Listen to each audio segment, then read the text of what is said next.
चक्र का बाप। इससे पहले ना किसी ने सुनी, ना किसी ने देखी इतनी सटीक भविष्यवाणी। चाल चक्र। नमस्कार, बहुत बहुत स्वागत है आपका चाल चक्र में। मैं हूं आपके साथ आपका अपना शिरोमणि सचिन। सोम प्रदोष की जब बात होती है तो भगवान शिव शंकर उस व्रत विधान के दौरान आप पर कृपा कर देते हैं। जब आप सोम प्रदोष का व्रत करते हैं तो कहीं ना कहीं आपके शारीरिक जितने रोग हैं वो खत्म होने लगते हैं। चंद्रमा आपको शुभ परिणाम देने लगता है। चंद्रमा जो कि मन का कारक है, धन का भी कारक चंद्रमा को माना जाता है, इसके साथ साथ हमारे आपसी संबंधों का भी कारक चंद्रमा है। हमारे मन की स्थिति को अच्छा करने के लिए हम सोम प्रदोष का व्रत करते हैं। आरोग्यता प्राप्त करने के लिए हम सोम प्रदोष का व्रत करते हैं। तो इस सोम प्रदोष व्रत की महिमा के बारे में आपको बताने का प्रयास करेंगे, लेकिन सबसे पहले जानते हैं क्या है खास चाल चक्र में। चाल चक्र में आपको बताएंगे कि सोम प्रदोष व्रत की महिमा क्या है। इसके साथ साथ सोम प्रदोष व्रत में आपको कौन कौन सी सावधानियां बरतनी होंगी ये भी आपको बताएंगे। आपको कैसे आरोग्यता का वरदान मिल सकता है यह आपको पता चलेगा। इसके साथ साथ हर दिन की भांति आज भी होगी राशियों की एकदम से सटीक भविष्यवाणी और जानेंगे आप आज के शुभ पहर के बारे में। इसका बहुत फायदा होगा और आपको मैं बता दूं, चर्चा उन लोगों के बारे में भी होगी जिनका आज जन्म दिवस है। और हर दिन की भांति निरोगी भव भी आपके लिए हम लेकर आए हैं ताकि आप स्वस्थ रहें और प्रसन्न रहें। लेकिन सबसे पहले जान लेते हैं आज का पंचांग। आज फाल्गुन मास की शुक्ल पक्ष की द्वादशी तिथि है और नक्षत्र अश्लेषा। चंद्रमा कर्क राशि में संचरण करेंगे। राहु काल का समय रहेगा सुबह 7:30 बजे से लगभग 9 बजे तक। आज के दिन पूर्व दिशा की तरफ यात्रा करने के लिए आपको मनाही है। यदि आपको मजबूरी में यात्रा करनी पड़े, कोई अर्जेंट वर्क आ गया है तो क्या करें? ऐसे में आप अपना मुख, अपना फेस दर्पण में देखें, भगवान शिव का ध्यान करें और अपनी यात्रा के लिए आप निकल जाएं। आपकी यात्रा सकुशल रहेगी और मंगलकारी भी रहेगी। अब आपको अपने विषय को आगे बढ़ाते हुए बताते हैं कि सोम प्रदोष व्रत की महिमा क्या है, क्यों इस व्रत को किया जाता है, क्या इसकी महत्वता है, यह आप जान लीजिए। शास्त्रों में प्रदोष जो व्रत होता है भगवान शिव की महाकृपा पाने का दिन होता है। भगवान भोलेनाथ इस व्रत को करने के बाद प्रसन्न हो जाते हैं। जो प्रदोष व्रत सोमवार के दिन पड़ता है उसे सोम प्रदोष कहते हैं, जो मंगलवार के दिन पड़ता है उसे भोम प्रदोष कहते हैं। हर दिन प्रदोष पड़ सकता है, यह उस वार पर डिपेंड होता है जब प्रदोष आया है। सोम प्रदोष व्रत करके कोई भी भक्त अपने मन की इच्छा को बहुत आसानी से, बहुत जल्दी पूरा कर सकता है। भगवान भोलेनाथ की कृपा हो जाती है। हर महीने की दोनों पक्षों की, यानी शुक्ल पक्ष में भी और कृष्ण पक्ष में भी, हर महीने की दोनों पक्षों की त्रयोदशी तिथि को प्रदोष व्रत किया जाता है। मतलब भगवान शिव की कृपा आप त्रयोदशी व्रत करके, उस तिथि पर व्रत करके, प्रदोष व्रत में पूजा पाठ करके भगवान भोलेनाथ की कृपा आसानी से प्राप्त कर सकते हैं। किसी भी प्रदोष व्रत में भगवान शिव की पूजा शाम के समय सूर्यास्त से कम 45 मिनट पहले और सूर्यास्त के कम से कम 45 मिनट बाद तक की जा सकती है। इस समय को आप नोट करें ताकि आप प्रदोष काल में भगवान शिव का पूजा अर्चना कर पाएं, भगवान शिव को मना पाएं। और यदि आप बीमार हैं तो आप स्वस्थ भी हो सकते हैं इस समय के दौरान पूजा अर्चना करके। सोम प्रदोष का व्रत करके जीवन के समस्त रोग जो आपको पीड़ा दे रहे थे, काफी समय से आप परेशान थे, सारे रोग खत्म कर सकते हैं आप। सारे दोष, सारे शोक और कलह कलेश हमेशा हमेशा के लिए आपकी जिंदगी से खत्म हो सकते हैं, सिर्फ और सिर्फ सोम प्रदोष का व्रत विधान करके।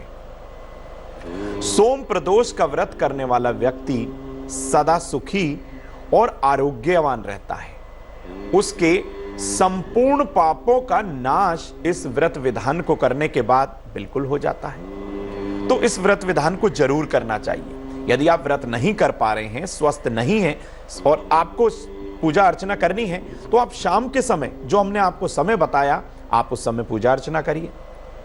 सोम प्रदोष व्रत के करने से सुहागन जो स्त्रियां होती है ना, उनके दाम्पत्य जीवन के कलह कलेश हमेशा हमेशा के लिए खत्म हो जाते हैं। यानी उनका दाम्पत्य जीवन सुखद हो जाता है। होता क्यों है, ये प्रॉब्लम क्यों होती है? जब सातवें भाव में पापी ग्रह विराजमान हो जाएं, तो मान के चलिएगा बहुत ज्यादा जिंदगी के अंदर, दाम्पत्य जीवन के अंदर खटास आ जाती है और कई बार तो नौबत तलाक तक पहुंच जाती है। तो आप इस व्रत को जरूर करिए, अपने दाम्पत्य जीवन को सुखद बनाइए। इस व्रत को जो विधि विधान तन मन और धन से करता है, उसके सभी दुख दूर हो जाते हैं। भगवान का कृपा पात्र वो बन जाता है। लोगों की मदद करने की उसमें शक्ति आ जाती है। कहीं ना कहीं वो इतना धनी हो जाता है कि दूसरों की मदद कर पाए।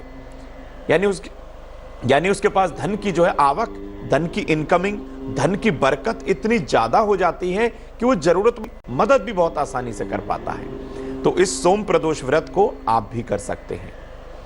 अब आपको बताते हैं कि सोम प्रदोष व्रत में कुछ आपको सावधानियां भी बरतनी है, कुछ नियमों का पालन करना है। हर व्रत विधान का कुछ ना कुछ नियम होता है, कुछ उसमें पालन करना होता है। तो सोम प्रदोष का क्या व्रत विधान का नियम है, ये आप सबसे पहले जानिए। घर में और घर के मंदिर में आपको साफ सफाई का जरूर ध्यान देना है।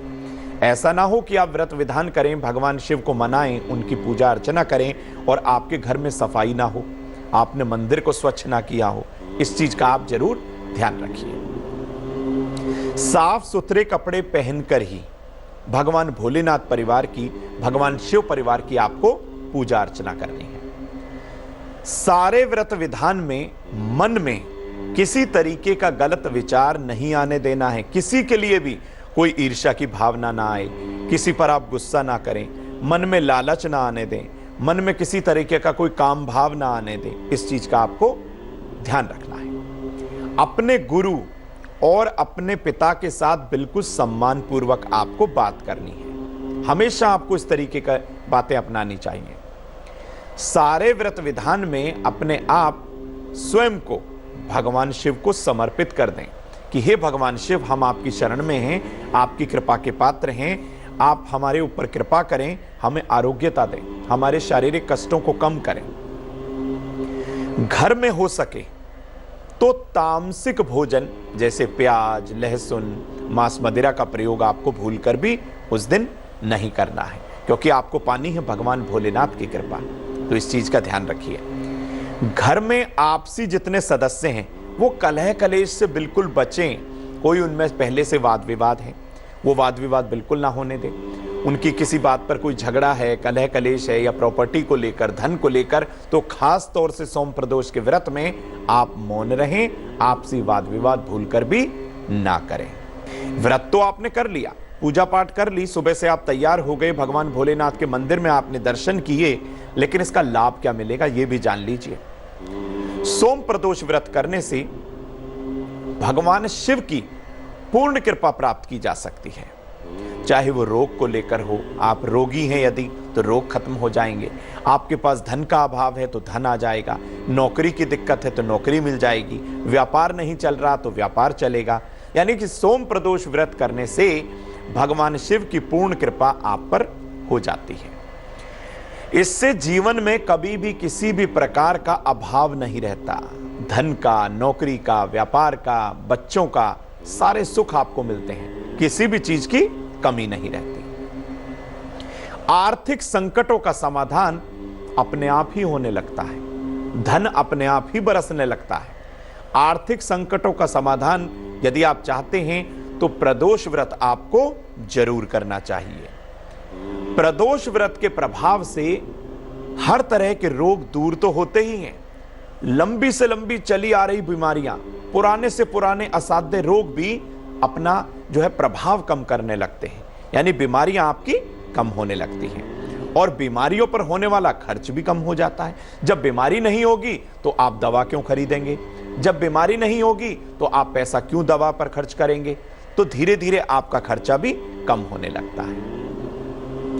अविवाहित युवक युवतियों को प्रदोष व्रत अवश्य करना चाहिए। उनके विवाह के विघ्न खत्म होते हैं। इससे उन्हें सुयोग्य वर या वधू की प्राप्ति होती है।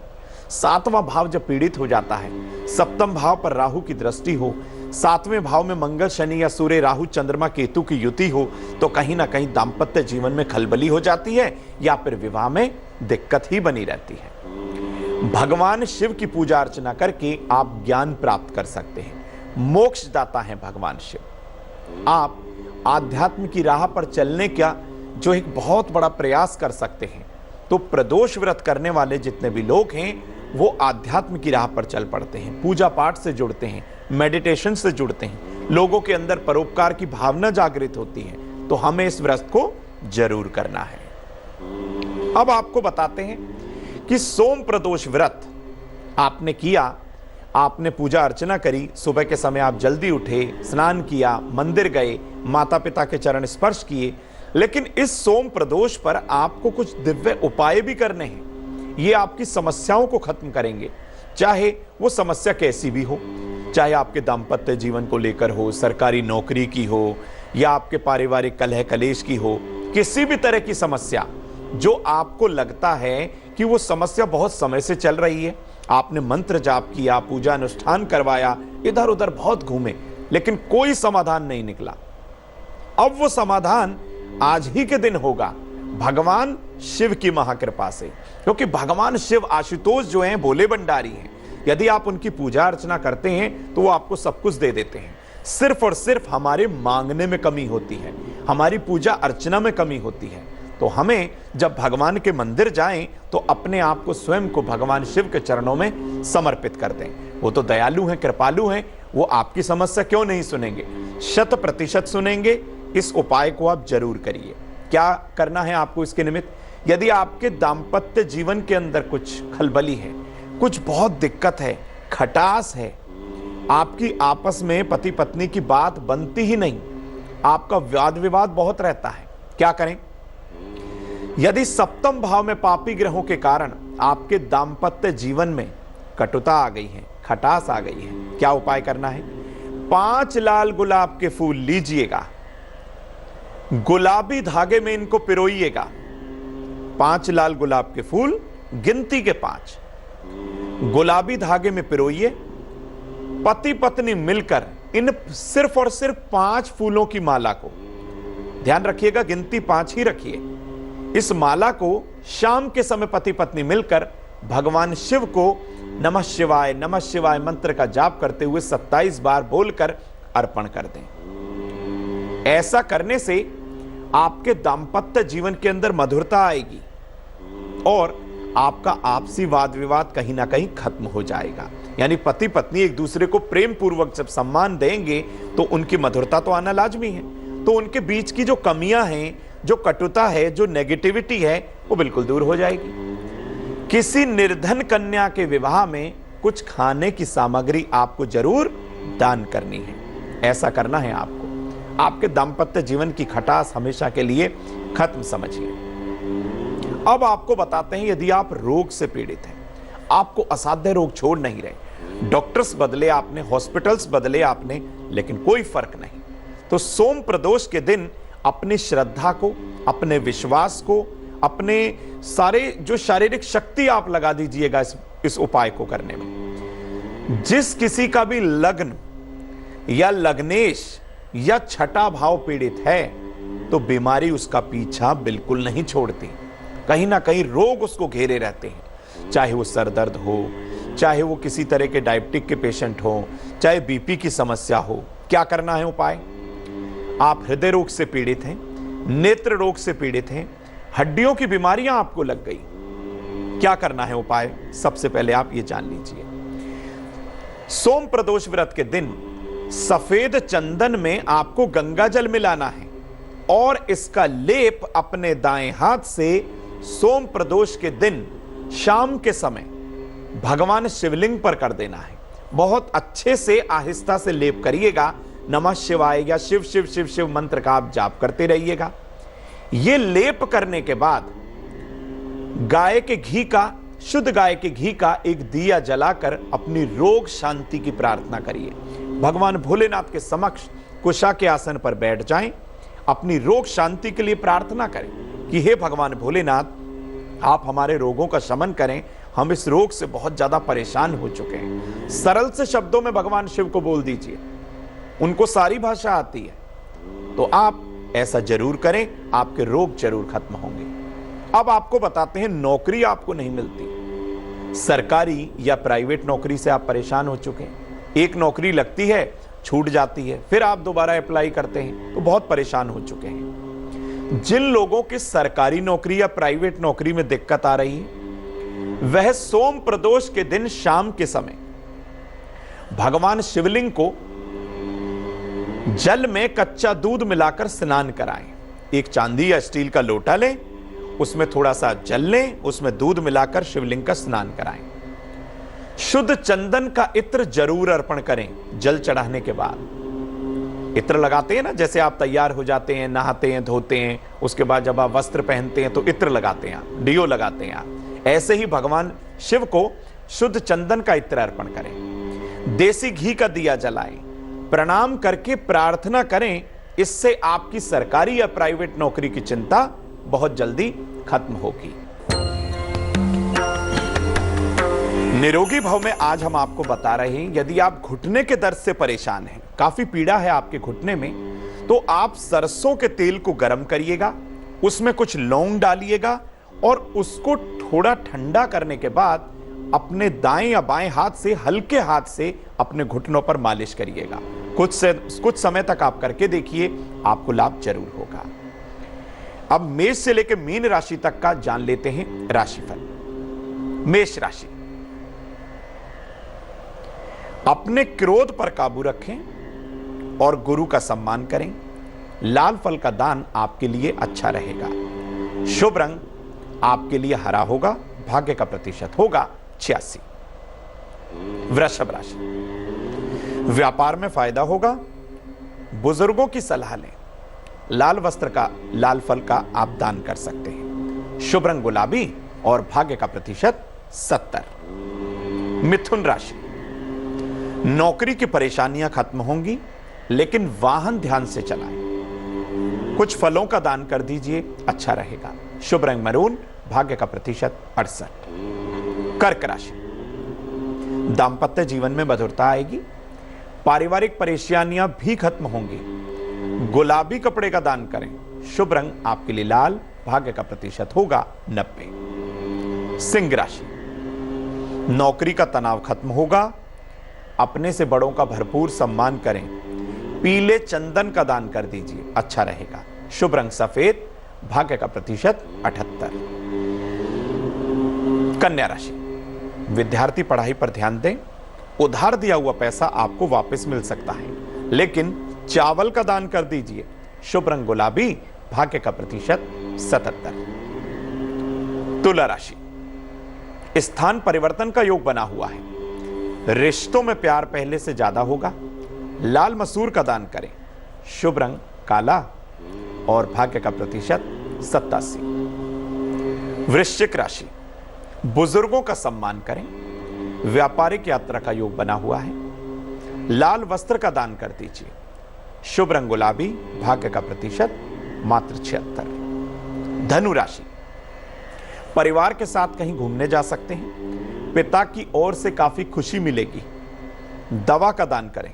शुभ रंग सुनहरी, भाग्य का प्रतिशत 69। मकर राशि की बात करते हैं। नौकरी में तरक्की का योग है। धन का नुकसान होगा। काली उड़द दान कर दीजिए। शुभ रंग हरा होगा, भाग्य का प्रतिशत होगा 85। कुंभ राशि, रुका हुआ पैसा आपको मिल सकता है और घर का खाना जरूर खाइएगा। काली वस्तु का दान कर दीजिएगा। शुभ रंग नीला होगा, भाग्य का प्रतिशत होगा 76।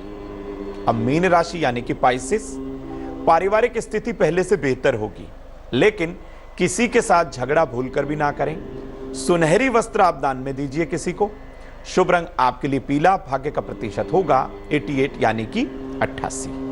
एक दर्शक और जुड़े हैं हमारे साथ नोएडा से, अरुण जी। जी अरुण जी, आपका क्या प्रश्न है? जी, मेरी तबीयत ठीक नहीं रहती है हमेशा, और अच्छा। नौकरी में प्रमोशन की भी समस्या बनी हुई है। ऐसा लग रहा है प्रमोशन नहीं मिलेगा इस बार। अच्छा, तो क्या कर सकते हैं, क्या उपाय करें? जन्म की तारीख बताएं अपनी। जी, 13 सितंबर 1984। अच्छा, और जन्म का समय? रात के 8:45। 84 का बर्थ बताया आपने। जी जी।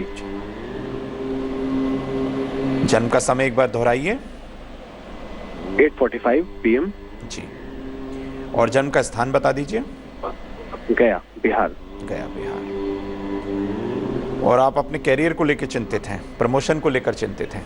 ये प्रमोशन और सेहत को लेकर। अच्छा, देखिए मेष लग्न की आपकी पत्रिका, और आपको बता दूं आपका लग्नेश जो है मंगल स्वराशि का होकर 8वें भाव में विराजमान है।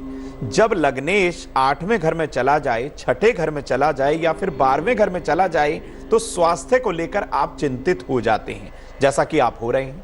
आपको करना क्या है, यदि आप हर मंगलवार का व्रत करें, सुंदरकांड या हनुमान जी के हनुमानाष्टक का पाठ करें तो आपको लाभ होगा। सबसे पहले तो अपने माथे पर लाल चंदन में गंगा जल मिलाकर लगाना आरंभ कर दीजिए, यह आपके लिए बहुत उत्तम उपाय होगा। हो सके तो कम से कम 6.25 रत्ती तक का एक तिकोना या फिर लंबे आकार का जो मूंगा है वो जरूर धारण करें, आपके स्वास्थ्य की समस्याएं खत्म होंगी। और अपने भाग्य भाव को भी आप जरूर प्रबल करें, क्योंकि इस समय आपके भाग्य भाव बृहस्पति अपने से 12वें होकर 8वें घर में विराजमान है, यानी कि आपके मंगल के ऊपर से वो ट्रांजिट कर रहे हैं। करना क्या है, आपको हर तरीके से अपने भाग्य भाव को प्रबल करने के लिए भगवान विष्णु के विष्णु सहस्त्र नाम का पाठ जरूर करना है। एक दर्शक जुड़े हैं, अजय जी। जी अजय जी। अजय सिंह वर्मा नाम है साहब मेरा। अच्छा, डेट ऑफ बर्थ 17/8/1966। अच्छा, और जन्म का समय? 1:40 रात्रि का। रात्रि का। और जन्म का स्थान बताइए। आगरा, राजा मंडी। अच्छा, राजा मंडी, आगरा। तो आप क्या जानना चाहते हैं भैया, ये बताएं सबसे पहले तो। मैं साहब कई सालों से बेरोजगार हूँ और अस्वस्थ रह रहा हूँ। अच्छा, बेरोजगारी की समस्या। देखिए मिथुन लग्न की पत्रिका, और आपका बृहस्पति जो लग्न के अंदर विराजमान है, लेकिन सूर्य और चंद्रमा की युति आपकी सिंह राशि में, यानी आपका अमावस्या के करीब का जन्म है। क्या करना है आपको उपाय, हर अमावस्या के दिन सुबह के समय आप पीपल के पेड़ में थोड़ा सा कच्चा दूध, उसमें थोड़ा मिश्री या गुड़ मिलाकर आप अर्पण कर दें अपने पितरों के नाम से। यह आपको हर अमावस्या पर करना है। हर अमावस्या पर आपको जरूरतमंद लोगों को खाना खिलाना है। यदि आपकी बेरोजगारी की समस्या है, अपनी समस्या को बोलते हुए आप शनिवार की शाम या शनिवार की सुबह एक कच्चा सूत लें और पीपल के वृक्ष पर अपनी समस्या बोलते हुए 7 बार उसकी परिक्रमा लगाएं और कच्चे सूत को आप वहां पर लपेट दें। ऐसा आप एक शनिवार करके देखिए, आपको लाभ होगा और आपकी बेरोजगारी की समस्या बहुत जल्दी खत्म होगी। एक दर्शक जुड़े हैं रामनगर से, शंकर जी। जी शंकर जी, आपका भी क्या प्रश्न है, बताएं। सर मेरा नाम बलवंत, कामजी में बलवंत है, राशि का नाम है शंकर। अच्छा, जन्म की तारीख मेरा बताइए। जन्म है 1984 सर। तारीख पहले बताइए। और 1984 जन्म की तारीख पहले बताएं आप। और शंकर, राशि का नाम शंकर कहते हैं उसे। अच्छा, क्या जानना चाहते हैं? सर मैं अपने, जैसे आर्थिक तंगी आती है, मैं कमाता भी हूँ, कोई भी काम मेरा पूर्ण रूप से पूरा नहीं होता है। अच्छा, हर चीज से मैं, आप चिंता ना करें, जरूर आपके कार्य पूरे होंगे और धन की बरकत भी होगी। हर एकादशी के दिन सुबह के समय आप भगवान कृष्ण के मंदिर जाएं, हो सके तो थोड़ा सा मिश्री और तुलसी पत्र का उन्हें भोग लगाएं, और यही मिश्री बच्चों में बांट दें और तुलसी पत्र का सेवन आप स्वयं करें। ऐसा कम से कम 5 एकादशी आप करके देखिए, चाहे वो कृष्ण पक्ष की एकादशी हो, चाहे शुक्ल पक्ष की एकादशी हो। 5 एकादशी आप करेंगे, भगवान कृष्ण की कृपा से आपके यहाँ बरकत भी होगी और आप किसी समस्या के लिए आपको दर दर भटकना बिल्कुल नहीं पड़ेगा। एक दर्शक और जुड़ी हैं जबलपुर से, पूनम जी हैं। जी पूनम जी, आप भी बताएं अपना प्रश्न। राशि कन्या। जी, जन्म की तारीख बताएं। 1991। अच्छा, जन्म की तारीख क्या है? 29 मई। अच्छा, और जन्म का समय? समय नहीं मालूम सर। अच्छा, क्या जानना चाहती हैं? सर हमारे काम धंधा में रुकावटें हैं, पहले चलते रहे, अब रुकावटें। अच्छा, काम की परेशानी है। अच्छा, चिंता ना करें आप, बिल्कुल आपका कार्य जरूर चलेगा, घबराइए नहीं। देखिए, आपको एक सरल सा उपाय बताता हूं कि आप हर बुधवार के दिन भगवान गणपति को लड्डू का भोग लगा दें, छोटे बच्चों में बांट दें, और साथ ही साथ ओम नमो भगवते वासुदेवाय मंत्र आप कम से कम 108 बार हर दिन जाप करें। यदि आप ऐसा करेंगी तो आपके काम की दिक्कत खत्म होगी, आपको नया कार्य भी मिलेगा, आपकी नौकरी व्यापार की समस्याएं भी बिल्कुल खत्म होंगी। तो चिंता ना करिएगा, भगवान गणपति को लड्डू का भोग लगाइए, ओम नमो भगवते वासुदेवाय मंत्र का जाप करिए। आइए अब बात कर लेते हैं उनकी जिनका आज जन्म दिवस है। जिन लोगों का आज जन्म दिवस है उन्हें जन्म दिवस की ढेरों शुभकामनाएं। यह वर्ष आपके स्वास्थ्य में कुछ उतार चढ़ाव लेकर आएगा, घबराना नहीं है।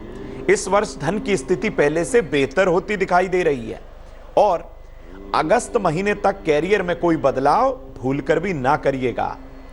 स्वास्थ्य की दिक्कत हो, कैरियर की या फिर धन की कोई समस्या हो, इन समस्याओं को खत्म करने के लिए आप हर दिन शिवाष्टक का पाठ करें, लाभ दिखाई देगा। और जरूरतमंद लोगों को कुछ ना कुछ दान कर दीजिए। ऐसा यदि आपने कर दिया तो आपका आने वाला संपूर्ण वर्ष शुभता के साथ साथ जरूर बीतेगा। अब समय हो चला है आज के शुभ पहर को जानने का। तो वो कौन सा ऐसा सटीक समय है जब आप भगवान को प्रसन्न कर सकते हैं, भगवान के करीब रह सकते हैं? तो जानते हैं आज का शुभ पहर। आज के शुभ पहर का समय आप नोट करें, शाम 5:30 बजे से 7 बजे तक है ये समय। इस समय आप हनुमान जी के हंग मंत्र का आपको जाप करना है। आपकी जितनी शारीरिक समस्याएं हैं, पीड़ाएं हैं, इस मंत्र के जाप के साथ ही वो खत्म हो जाएंगी। तो आप इस समय का सदुपयोग करिए, यह समय बहुत इंपॉर्टेंट होता है, आपको लाभ जरूर होगा। चाल चक्र में आज के लिए बस इतना ही, मुझे दीजिए इजाजत। आगे देखिए रिश्तों की कहानी संजय सिन्हा जी के साथ। नमस्कार। लेटेस्ट खबरों के लिए यूं ही देखते रहिए तेज, और इस वीडियो के पसंद आने पर लाइक, शेयर एंड सब्सक्राइब करना ना भूलें।